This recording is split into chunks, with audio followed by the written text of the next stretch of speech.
दोस्तों, आज मैं आपको बहुत ही प्रेरणादायक कहानी सुनाने जा रही हूँ, जिसका शीर्षक है अभ्यास का महत्व। प्राचीन समय में विद्यार्थी गुरुकुल में रहकर ही पढ़ा करते थे। बच्चे को शिक्षा ग्रहण करने के लिए गुरुकुल में भेजा जाता था।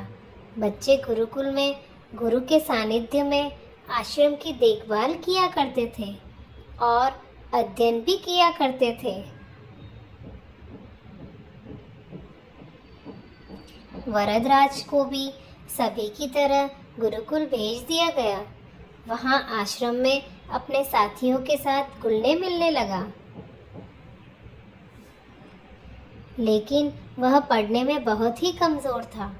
गुरुजी की कोई भी बात उसके बहुत कम समझ में आती थी। इस कारण सभी के बीच वह उपहास का कारण बनता था। उसके सारे साथी अगली कक्षा में चले गए, लेकिन वो आगे नहीं बढ़ पाया।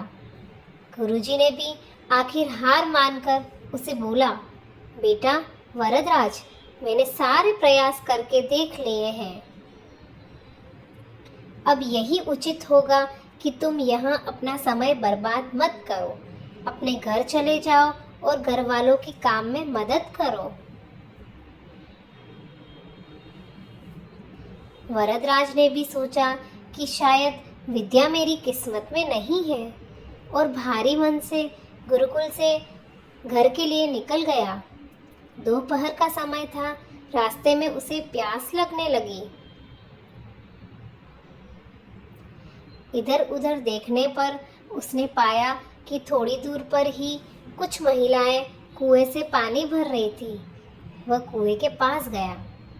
वहां पत्थरों पर रस्सी के आने जाने के निशान बने हुए थे।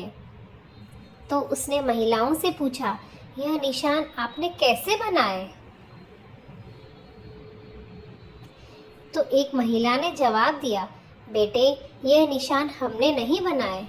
यह तो पानी खींचते समय इस कोमल रस्सी के बार बार आने जाने से ठोस पत्थर पर भी ऐसे निशान बन गए हैं। वरदराज सोच में पड़ गया।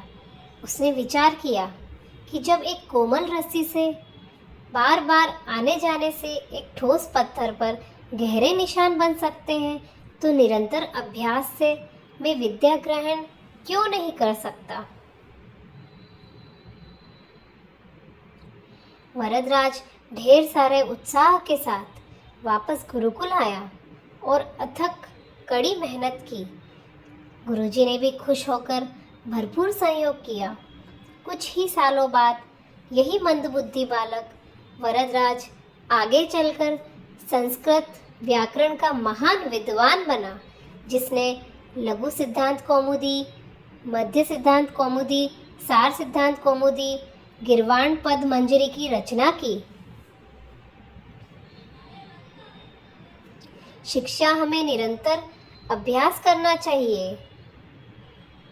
दोस्तों, अगर कहानी आप सबको मेरी पसंद आई तो please like, share and subscribe कीजिए।